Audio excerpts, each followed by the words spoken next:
ঘর বন্ধ করা শরীয়তে জায়েজ আছে কিনা? ঘর বন্ধ করা এটার অনেক নিয়ম আমাদের সমাজে প্রচলিত আছে। যদি রুকিয়া শারঈয়ার অংশ হয়, সেখানে বেশরিয়তে কোনো কাজ করা না হয়, ঘরে যাতে দুষ্টু জিনের উপদ্রব এগুলো না থাকে, যেগুলো আছে সেগুলো থেকে মুক্ত করা হয়, আজান দেওয়া হলো, কোরআন তেলাওয়াত করা হলো, এই জাতীয় কাজ করা হয়, তাহলে এগুলোর মাধ্যমে ঘরকে দুষ্টু জিন ব্ল্যাক ম্যাজিক থেকে মুক্ত করার প্রয়াস এটা গ্রহণযোগ্য হতে পারে। কিন্তু ঘর বন্ধ করতে গিয়ে আপনারা দেখবেন অনেক সময় দেখা যায় যে বিশেষ কিছু কাজ করে, কিছু পেরাগ নিয়ে আসে, কিছু ওই যে আপনার হাড্ডি গুড্ডি নিয়ে আসে, গরুর কল্লার আপনার চোয়াল নিয়ে আসে, আপনার ওই যে কি বলে ওই মাটির ঢাকনা নিয়ে আসে, দেখছেন নি আপনারা? এগুলা আয়না এগুলা ঘরের মধ্যে বেঁধে দেয়, এটা করে ওইটা করে, এগুলা জায়েজ নাই। বিশেষ করে এগুলা বেশিরভাগই করে তারা যারা ব্ল্যাক ম্যাজিক, জাদু এবং টোনা, হারাম বিভিন্ন রকমের পদ্ধতি অবলম্বন করে।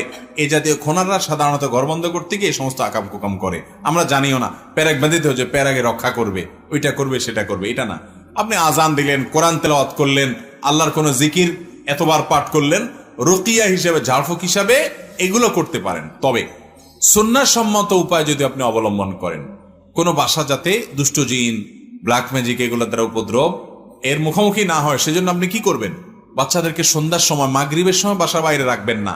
এই সময় শয়তানগুলোর বিচরণ হয়, বাচ্চাদের উপরে প্রভাবটা বেশি পড়ে সাধারণত। এই টাইমটাতে একেবারে সূর্য ডুবে, যখন ডুবার পর একেবারে সন্ধ্যার সময়, তার আগে পরে অসুবিধা নেই। আবার নিজেরা বাসায় ঢোকার সময়, যেটা একটু আগে বললাম, ঢুকতে বিসমিল্লাহ বলে ঢুকবেন, সালাম দিয়ে ঢুকবেন। বাসায় কাজের লোক, বাচ্চা, বুড়া যেই আসুক, সালাম ছাড়া কেউ প্রবেশ করতে পারবে না, বিসমিল্লাহ বলা ছাড়া কেউ ঢুকবে না। বাইরের সময় বিসমিল্লাহ বলবে, তাহলে শয়তান তার সাথে ওই বাসায় ঢুকতে পারে। হাদিসে আসছে কেউ বাসায় যখন আসে তার সাথে সাথে ইবলিসও আসে।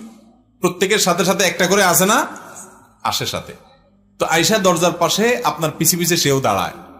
আপনি মোবাইল টিপতে মোবাইলে কথা বলতে বলতে হুট করে ঢুকে পড়ছেন, ইবলিস তখন খুশির চোটে বলে, যাক ঢুকার সুযোগ পাইছে আজকে। আর যদি আপনি বিসমিল্লাহ বলে ঢুকেন, ইবলিস বলে, হায় হায় রে, লা মাবিতা, আজকে এখানে রাতে আর থাকার সুযোগ হলো না। আমরা টের পাই না আমাদের জিন্দেগিতে কিভাবে বরকত চলে যায়। এই জন্য বাসার সবাই, যত মানুষ ঢুকবে বাড়িতে, ঘরে ঢুকার সময় কি পড়ে ঢুকবে? বিসমিল্লাহ। আবার বের হওয়ার সময়, খাওয়ার সময় বিসমিল্লাহ, স্ত্রী সবাসে বিসমিল্লাহ, বাথরুমে যাওয়ার সময় বিসমিল্লাহ, প্রতিটা কাজে বিসমিল্লাহ। বিসমিল্লাহ বললে ইবলিস আর সুযোগ পায় না, চান্স পায় না। এই জন্য বাসা বাড়ি থেকে এগুলোকে ঝেঁটিয়ে বিদায় করতে চাইলে এই সুন্নাহসম্মত আমলগুলো হলো সবচেয়ে বড় আমল, ইনশাআল্লাহ।